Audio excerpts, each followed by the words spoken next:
of Kingston. Thank you very much, Paul, for joining us. You're going to tell us all about your centennial and your club. They've just turned 100 this year. And BENONI AURORA, who's also a club very dear to my heart, who I think is now 23, 20. No, you're about 30 now. You should be about 30. 30. That's it. 30 years old. And you will also be sharing everything about your club. But before we do that, I would just like to share a short video about our club, giving you a perspective of the members of this club, as well as the diversity. We are proud to be members of the Rotary Club of Johannesburg, which celebrates its 100th birthday this year.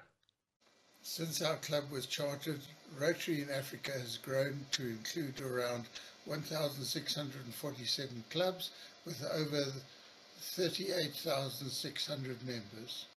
During this time, many people's lives have been enhanced through the actions of the members of this organization, including the lives of members themselves that have found pleasures in helping others through our various avenues of service. We are actively involved in our community in the areas of education, health, and peace building. We have helped young and old in creches, orphanages, schools, universities, and old age homes. Our club has over the years supported many hundreds of primary and secondary school learners with financial and mentor support. We have helped the disabled, the poor, and others who could excel with a little help from us. Our centennial project is to ensure that young children receive enough nourishment to achieve their full cognitive potential.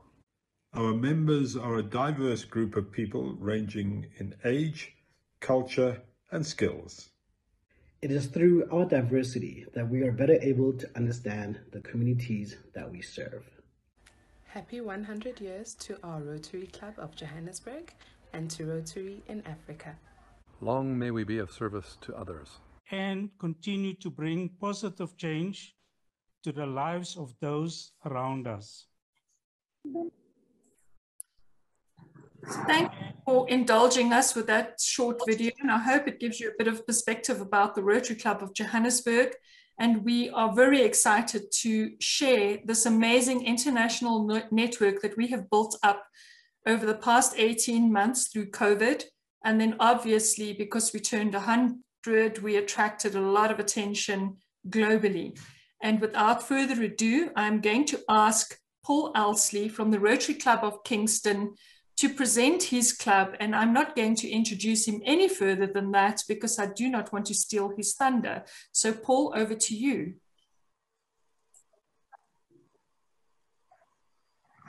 Thanks very much, Grace. It's a great pleasure for me to be here and to meet so many of you and to share a little bit about our club and our experience over the past year. As you can see from the title here, we've discovered many silver linings in the pandemic. First of all, here's our club in Kingston, Ontario. If you're at all familiar with Canada, you'll know it's about halfway between Toronto and Montreal. And straight north of us almost is the nation's capital, Ottawa. And our district governor, Faye Campbell, is here with us today too. As in most communities in Canada, we lie very much along the border with the United States. And we have very much a north-south access. We were chartered in 1921 on April the 1st. I think that was a little bit before you. We currently have 72 members and 23 honorary members, so we're a reasonably large club. And we have really grown our female membership over the past, I would say, five years now. We're 43% female. You can see from our annual budget, we contribute a great deal to the local economy and to the community each year. And interestingly, our current president, who's just taken over, is from Johannesburg, Elsley Falkison. So it's rather ironic I'm here speaking to you today. Think back to March of 2020, We all put everything on pause and hunkered down out of an abundance of caution as the pandemic hit our world. Many of our clubs, in fact, chose not to be engaged. And what we tended to find here, at least in our area, was that community needs were, of course, greater than ever. And yet, government agencies operating in emergency mode were unable to address many of the concerns they may have addressed previously. Businesses were struggling. There were huge food security issues. Youth mental health was another very large issue. And so it became very evident that we could not sit idly by, and that now more than ever, Rotary was needed in our community. But before we could celebrate our centennial, we had to pivot very quickly and address the issues related to the pandemic. The first of those was food security. And in partnership with 3 other organizations here in the city, we were feeding 550 families every single week. We were producing masks to distribute to those who could not afford them. We were engaged in member care, phoning people, taking them to grocery stores, to doctor's appointments, and generally just making contact. Because we were doing as much as we were, the city reached out to us and asked us to get involved even more. And so we were the volunteer base for the mass vaccinations that were taking place. We have also been funding the $30,000 toward the creation of a community food warehouse for this area to distribute food to food-giving organizations. And then most recently, we're involved in distributing rapid test kits to local businesses who were trying to get ahead of the curve. So our pandemic pivot was very significant. But it also was important for us to come back to our centennial. You only turn 100 once, and so we wanted to make the most of it. What we decided to do in our case, rather than focus in on one project or one event, was to think bigger. And so we wanted to use our centennial as an opportunity to address some of our strategic goals. Those goals included collaborating with the other clubs in our area and also with our community organizations to expand the profile of Rotary in Kingston. People had heard of Rotary. They had no idea that there were 6 clubs in town, and they knew very little about what we do. We wanted to raise a lot of money because what quickly became evident was that there were a lot of centennial projects, 15 of them in total. And so we needed to raise funds, but to do so in a very tactful way, given that we're in the middle of a pandemic. But most importantly, we wanted to increase membership in all of our clubs here in Kingston. The pattern here, and particularly in North America, has been declining membership over the years. And this has been a pattern for at least 20 years or so. We managed to put a finger in the dike last year, and we actually grew by 1, but we wanted to do much more than that this year. In terms of collaboration, so we very quickly decided we weren't going to celebrate our club's centennial. We were going to celebrate 100 years of Rotary in Kingston. And that meant engaging all of the clubs in the celebration, and they were very happy to participate. After all, they were all children of our club anyway. We established a number of joint committees in order to make more efficient use of our efforts. We also decided to try and improve communication between the clubs, to visit each other on a more regular basis, to give presentations to other clubs. We established a President's Council in Kingston, where the presidents and vice presidents meet once a month with the area governor to keep us all informed and engaged and cooperating in projects. And we also wanted to strengthen our existing community partnerships and grow some new ones. We wanted to expand the profile of Rotary in Kingston and for people to become more aware of what it is that we do. Interestingly, since the beginning of January of this year, we have had an article in the local newspaper every single week and often more than one. We've had a presence on television as well, And we actually invested a bit of money in producing some 1-minute videos that could go out on television and through social media. We created a new central website for all of Kingston. It's the initial porthole for things Rotary here in Kingston, and talks about very generally who we are, what we do, and how you can get involved in us. And as I say, the enhanced media presence was a big part of it. It's very clear to me that over the course of the last 6 months, everybody in Kingston knows who Rotary is now and knows what we do.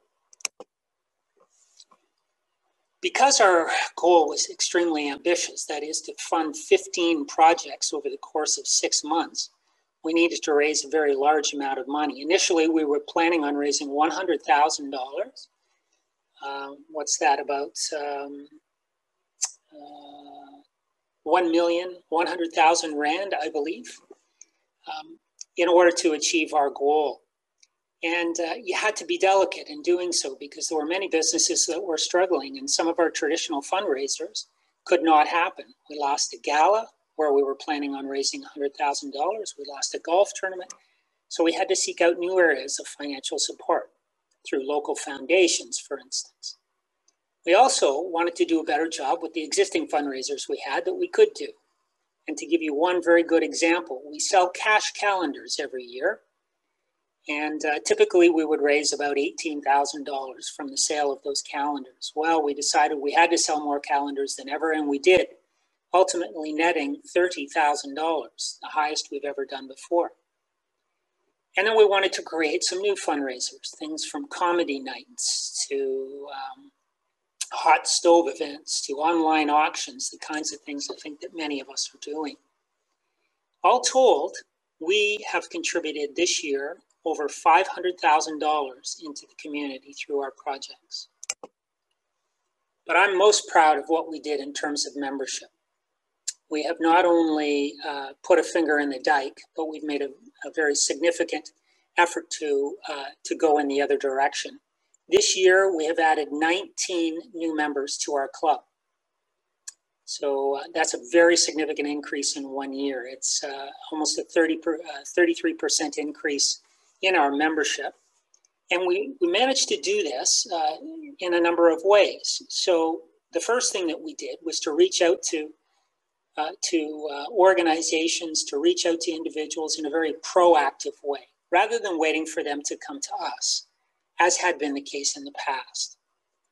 We decided to improve the induction process of new members and make it a very, very special ceremony, which made everyone feel especially welcome to be joining our club. And as I said, we've engaged community partners who had a relationship with us, but were not members of our club. This year, we have added 7 of those community organizations as members to our club. And as I say, in total, 19 new members to our club. We're very proud of what we have done. We just finished our final centennial celebration on June the 25th. And what we're hoping to do now is build on the momentum of this year and keep it heading in that direction. And I think that's probably about my 10 minutes, Grace. Thank you very much, Paul. And without any further ado, and I must apologize, President Yegalan, I know that you were trying to say something. I couldn't see you on my screen and I didn't give you the opportunity. But without further ado, the floor is yours. Thank you, immediate past President Grace. An ability to share my screen, please? Yes, you may share. Thank you.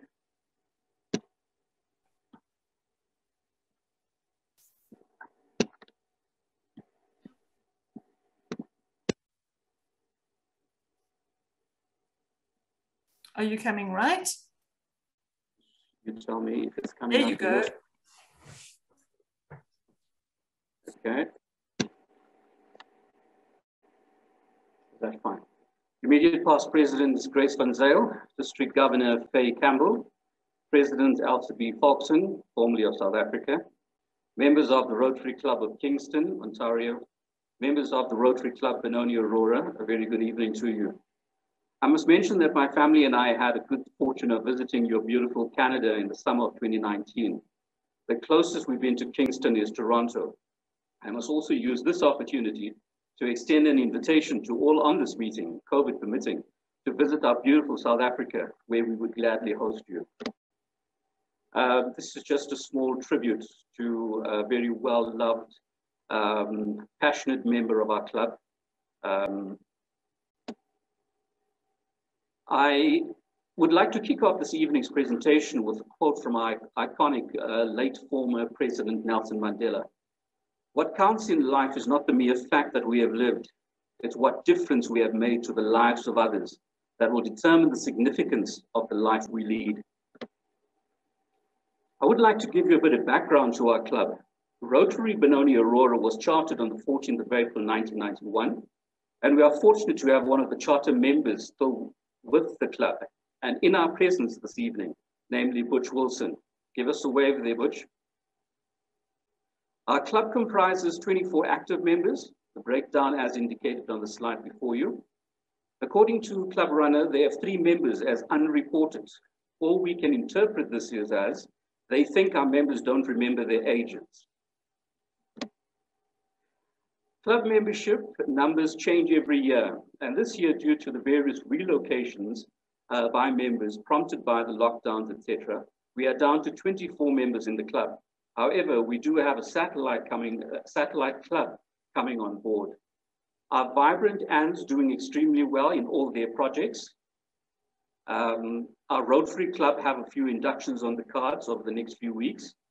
And due to visitors not being allowed at the various schools, all activities have been suspended. So our Interact clubs, usually very active in their various programs, are currently dormant. Due to time constraints, it's not possible to cover all the various projects our clubs have been involved in. I therefore have condensed this into a 2-minute video to give you an overview, and we're happy to share this video with you to peruse at a later stage as well.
I'd now like to share the challenges faced as a club.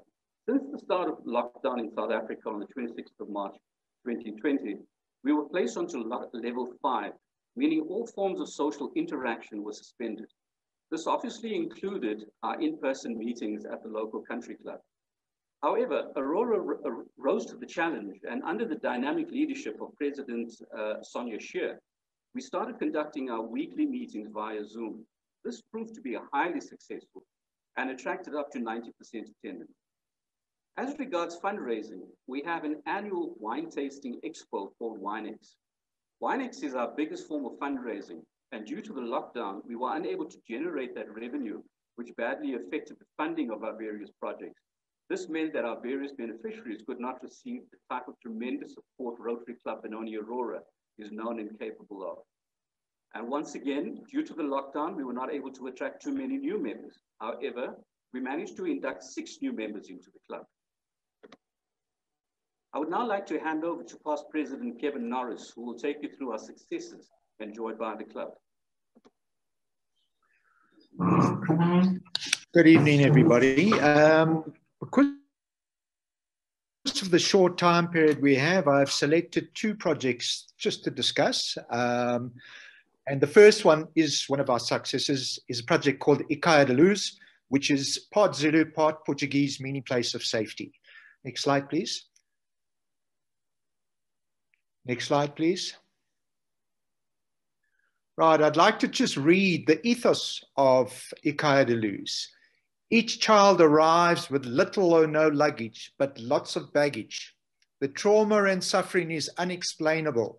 The circumstances they are removed from are unimaginable, from neglect and malnutrition to extreme violence, drugs, sexual abuse, and child trafficking.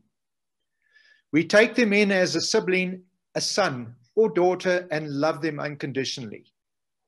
To date, there have been over 60 children that have been part of our family.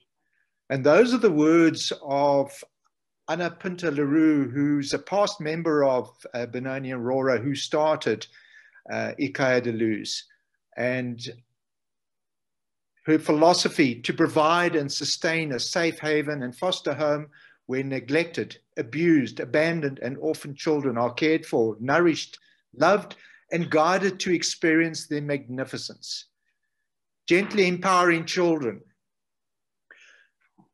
Because of our, as Yegalan mentioned, our fundraising over the last 18 months has been grossly affected, and WineX, which is our biggest fundraiser, normally raises in the region of about 400,000 South African rands. And that's quite a significant hole in our fundraising over the last couple of years. So what I've done is I've just pointed out a couple of wish lists that we are looking for support from as AURORA, from clubs from all over the world, because we have found, like with this particular project, we've just recently donated a bus, which has helped them from doing 3 trips in the morning, 3 in the middle of the day to pick the children up, take them to school, down to 1 by giving them a bus, has made them so much more efficient and more cost effectively. And obviously Rotary's prime thoughts when looking at any project is obviously sustainability. And we have driven the project at Ekhaya de Luz to look at sustainability as their prime focus as they operate on a day-to-day basis. And these are just some of their wish list items: education center, solar power to run the classroom areas, cold storage room, fruit trees, play center, etc., etc. Next slide, please. Next slide. And I'm just going to go to one area which I think is a prime thing. What we believe as a club is quite important to Ekhaya de Luz is that they often get donations of food.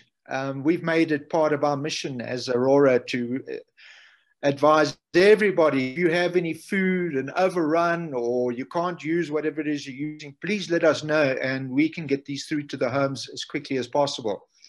And what we've discovered is that quite often the quantity of food that is on offer cannot be utilized by the home, and sometimes by the time we get the excess food redistributed, quite a lot of it is spoiled. So right now, one of our main focuses is to try and build a cold room for Ekhaya de Luz, which will act as a, besides storage to enhance and extend the life of their current food supplies, is to allow them to take on these offers that come through on a regular basis, and then to be able to store the food so that we have time to find other beneficiaries as we go through with this. So here's an idea for those who are looking internationally, 110,000 Rand. That would be probably equivalent to around about 9,000 Canadian dollars. So these are the kind of numbers we're looking at. International money has massive buying power in South Africa, and that's why we always look for international partners. Next slide, please. The education center is on the go at the moment. The 81,000 Rand there is to equip the center with computers and desks and chairs, all the normal sort of things you need for a school. And again, part of sustainability is to actually have an education center on the grounds of the home so that we can avoid having to pick up the kids and take them to different schools. And being a home, we have to go to the schools and we have to negotiate with the principals of the schools to allow for free education to these foster kids. And so this is another way we believe that we can save costs and make things sustainable. Next slide, please. Okay, these are just some images, and this is one of the reasons why we didn't live stream, is that in South Africa, we are not allowed to record the faces of the kids at the school. So this is just for this recording, and it will be edited for final release. Next slide, please. As you can see, self-sustainability, self-sufficient. Here you can see the kids in the garden already growing their own carrots, growing their own veggies. At the same token, not only are they feeding themselves, they are learning about agriculture and obviously having fellowship at the same time. Next slide, please. Some of the other projects around the estate, around the home. Next slide, please.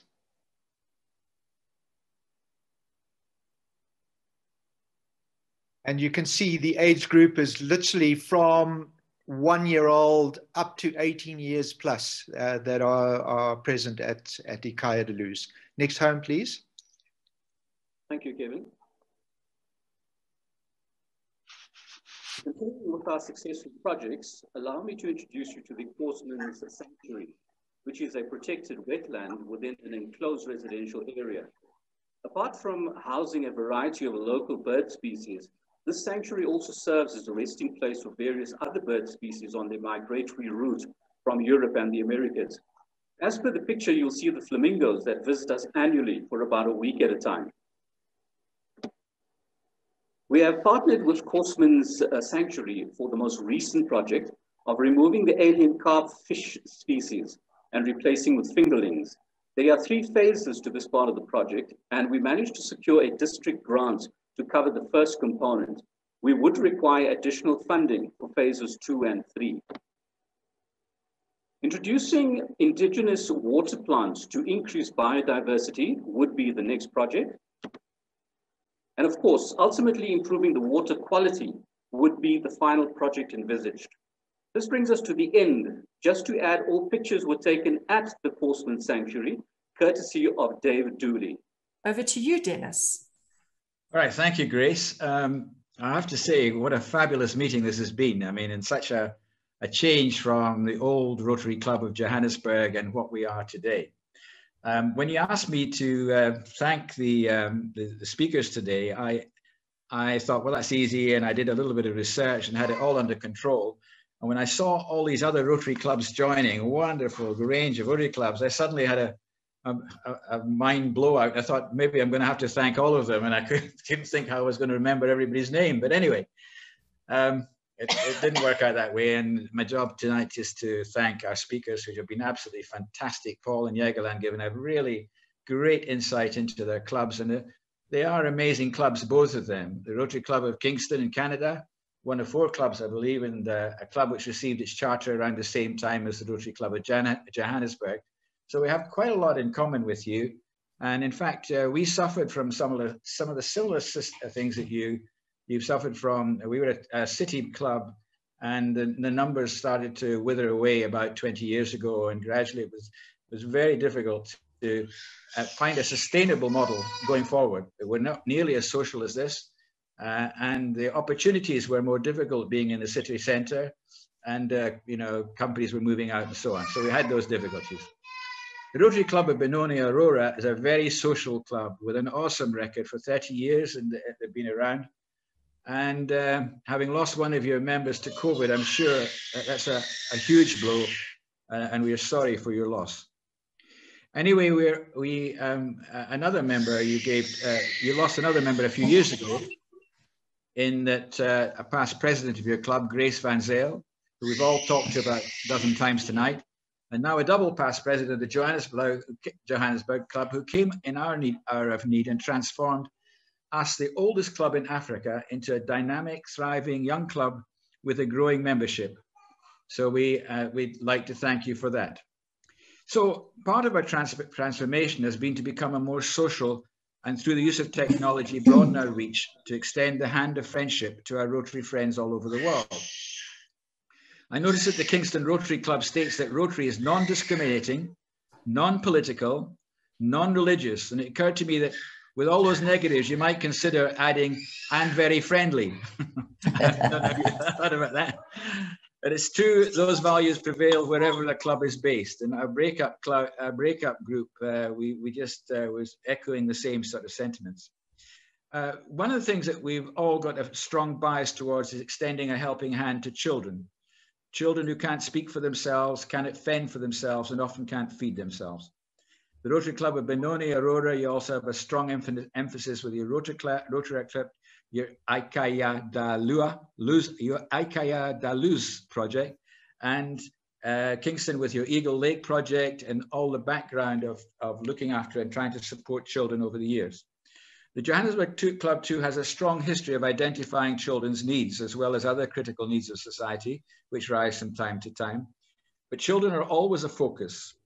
And our current major project is to provide essential nourishment through the efforts of the ECD Early Child Development Organization to try and ensure that young deprived children, sometimes orphans between the ages of 2 and 6, have the basic nourishment to be able to address their educational requirements, which are so vital to their ongoing survival. It's a core need, and it's a major thrust from our club. Let's hope that through our combined involvement, we all make a difference to our sometimes forgotten children of the world and build a better future for them in an uncertain world. Fellow Johannesburg Rotarians, I would like to show a sincere appreciation by proposing a vote of thanks to our visitors and to our speakers for tonight. And would you, ladies and gentlemen, would you please stand, if you can, where you are, raise your glasses, and let's toast our speakers for tonight and visiting Rotary Club, the Rotary Clubs of Kingston and BENONI AURORA.